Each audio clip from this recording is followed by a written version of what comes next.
Italian Wine Podcast. Chin Chin with Italian wine people.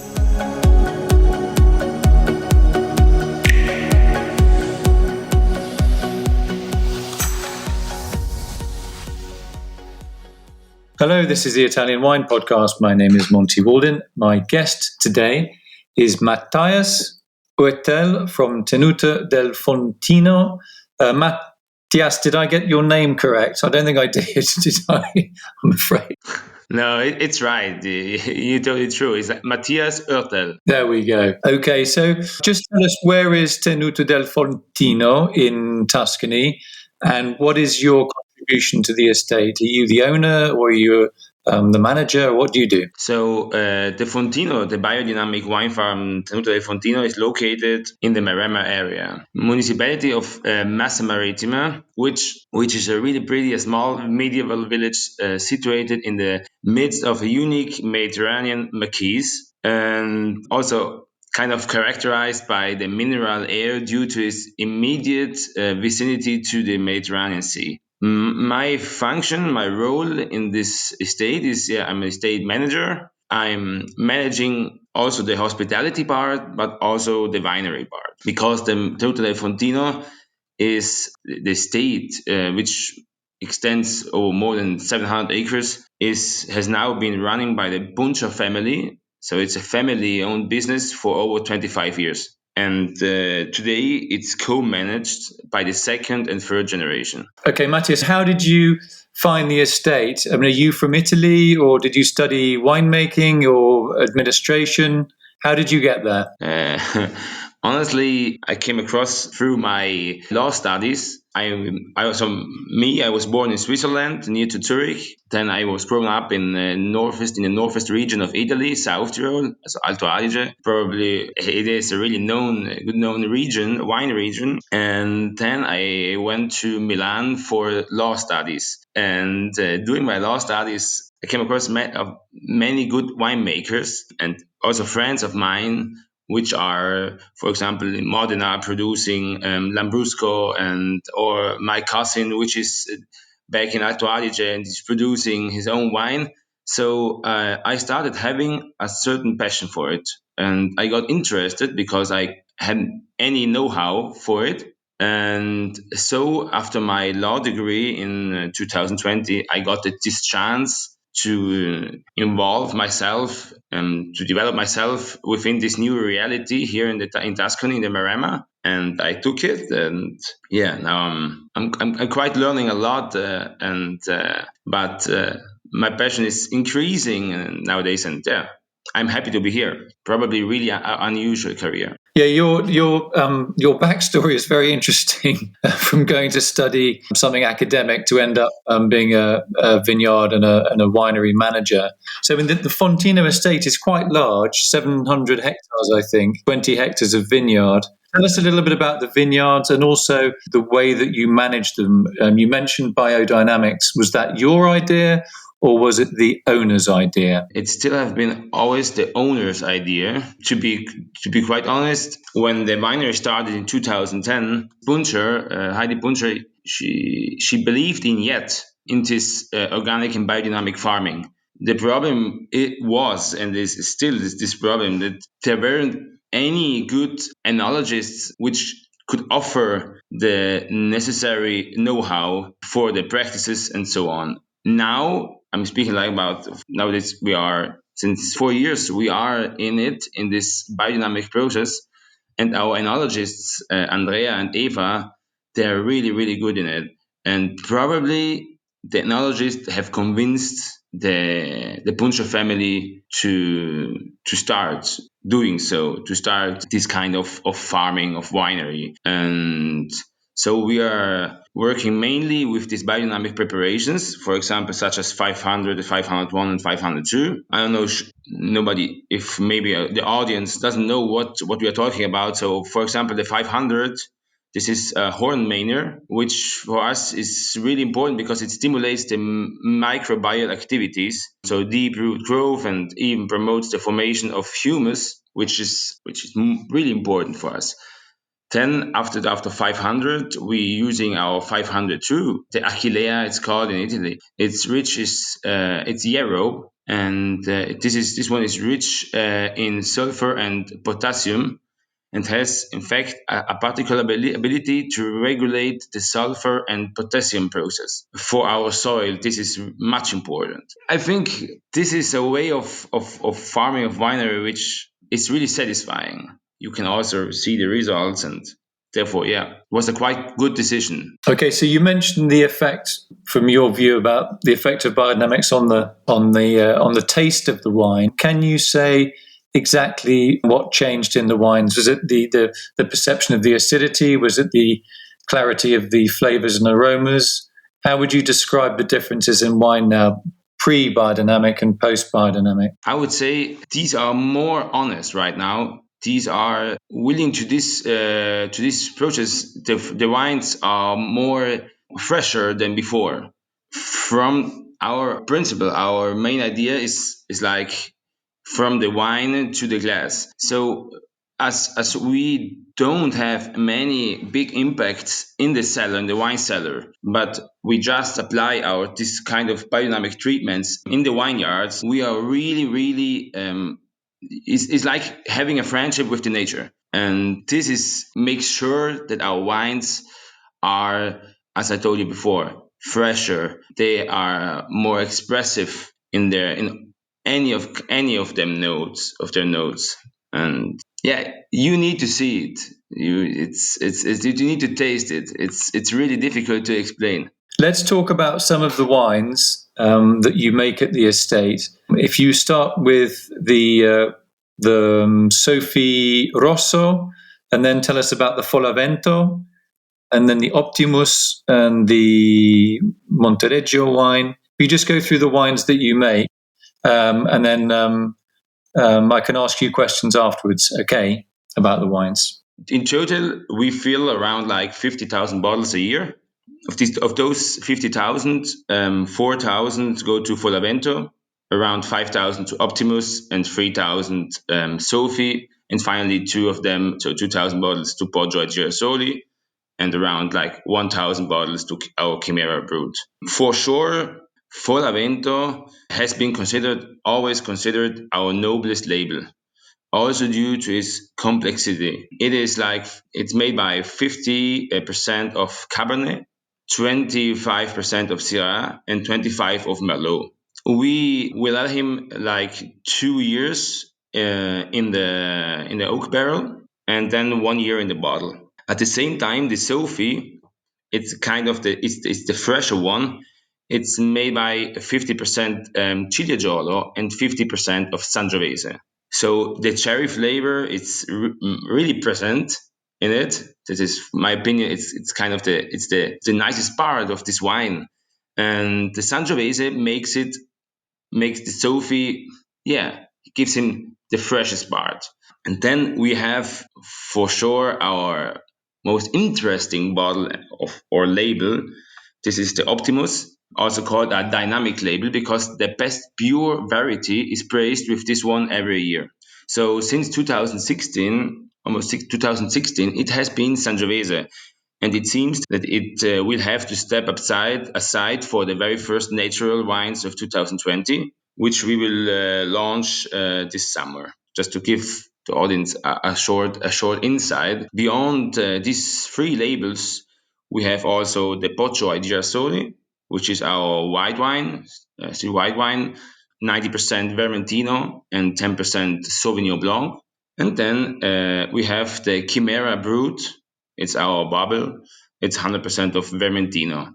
And as I told you before, with 2020, we started to produce our first natural wines. 2 weeks ago, we bottled our first Chimera Rosé, Ancestrale, which is now in the bottle, and we're waiting for the second fermentation in bottle, which is going to be also a Fontino bubble. Yeah, these are our wines, our main labels. And probably it's really interesting to know which market we are targeting as a small reality as a small estate, I can tell you, we as a Fontino, we sell like 90% of our production to our own clients in the agritourism. This is equivalent to the Swiss, German, and Austrian markets. In order to increase within the next years, increase the direct sales. However, we focus a lot on offering wine experiences. For example, we have our horseback riding tour with subsequent visits to the winery and wine tasting. This is the wave,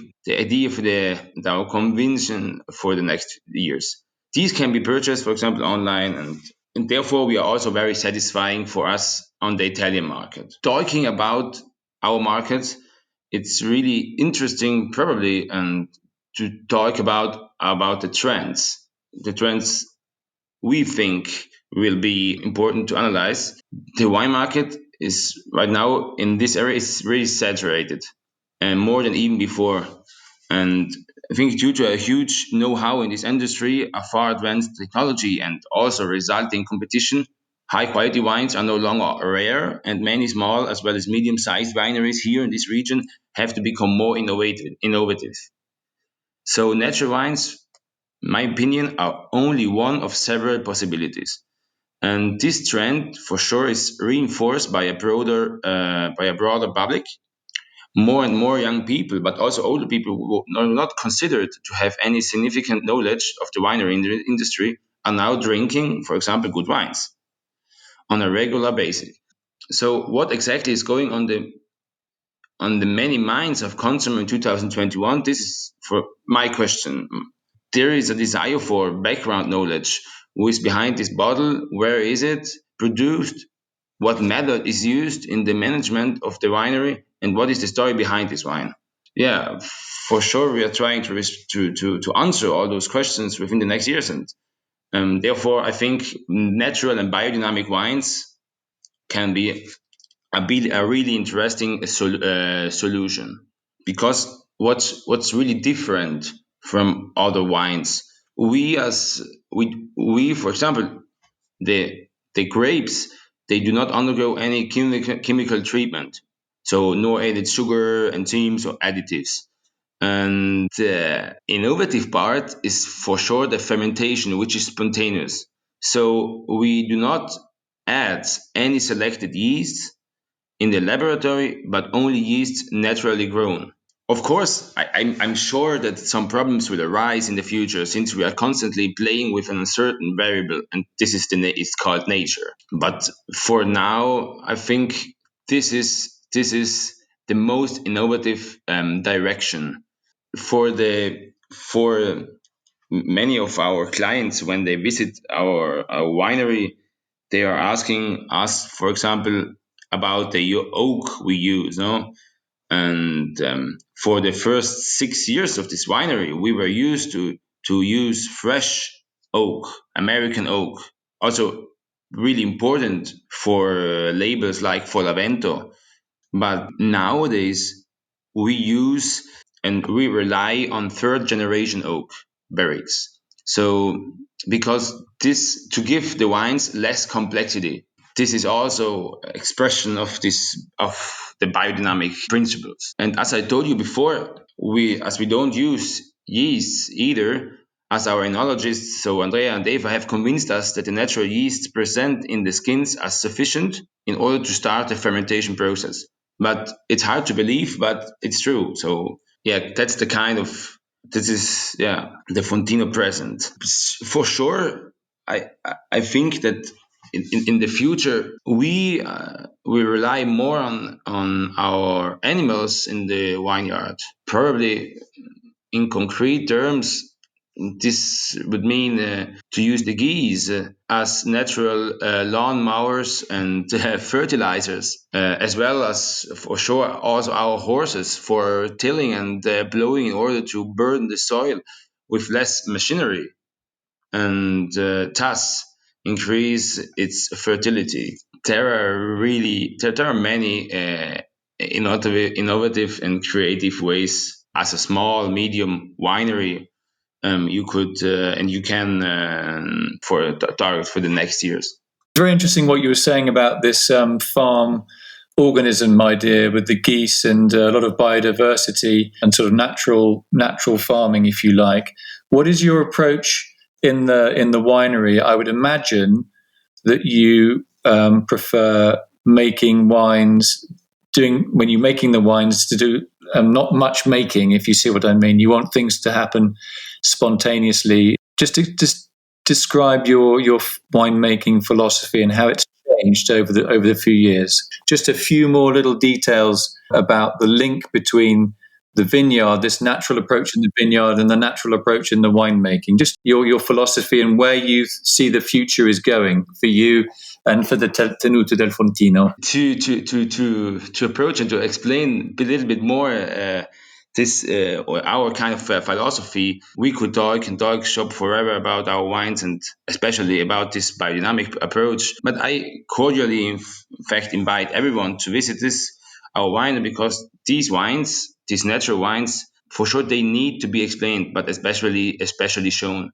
So, as I often recommend to our guests, you need to take the glass of wine in your hand, look at the corresponding vineyard, be aware of the climatic influences during the year, and then taste the drop. For me, this means recognizing the natural according to the principle from the wine to the glass. Natural, the nature, as I told you yet, or the climate change, is this uncertain variable. I'll make you another example. Is like our area has to struggle with very long periods of drought. So our good fortune is that we have access to our own private lake and can use it to irrigate our entire vineyard.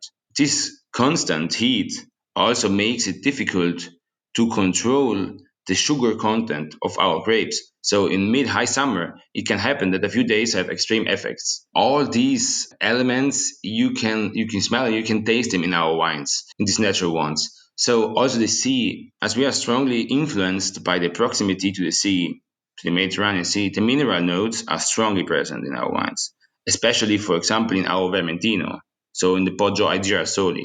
For sure, it's the biodynamic requests much more work in the vineyard than in the winery. Our area makes it, for sure, it's not so easy in our area.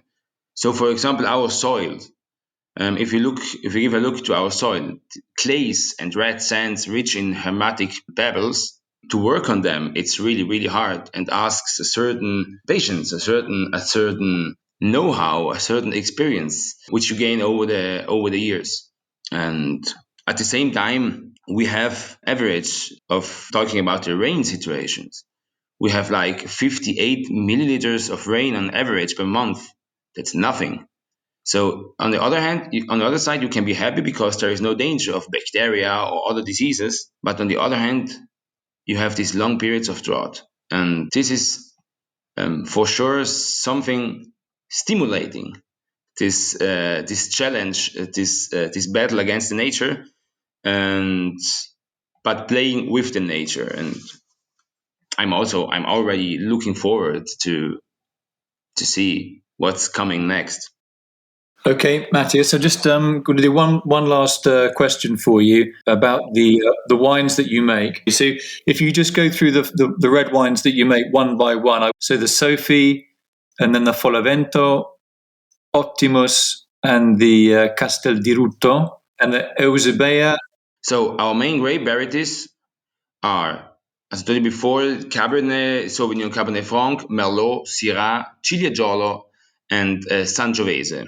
Beyond these main grape varieties, we have three important labels, which is Sophie, 50% Ciliegiolo, 50% Sangiovese, Optimus, the best pure variety every year, and then the Folavento, which is 50% Cabernet, 25% Syrah, and 25% Merlot. Okay, Matthias. I think, I'll ask one last question. Is there anything else that you haven't been able to talk about that you want to talk about? Yeah, no. Okay, I'd just like to say thanks to my guest today from Tenuto del Fontino, Matthias Oertel. Thanks for explaining and enlightening us a little bit about the life on the Tuscan coast in Massa Marittima in Grosseto province in Tuscany. Looking at the website, it looks absolutely beautiful place.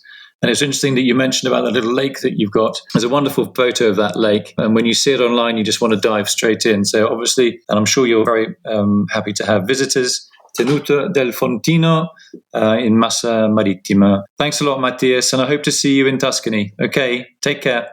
Thank you very much. Have a nice day. And you too, Matthias.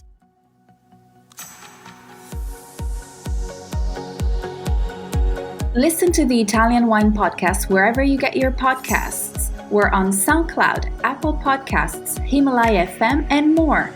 Don't forget to subscribe and rate the show. If you enjoy listening, please consider donating through ItalianWinePodcast.com. Any amount helps cover equipment, production, and publication costs. Until next time, cin cin.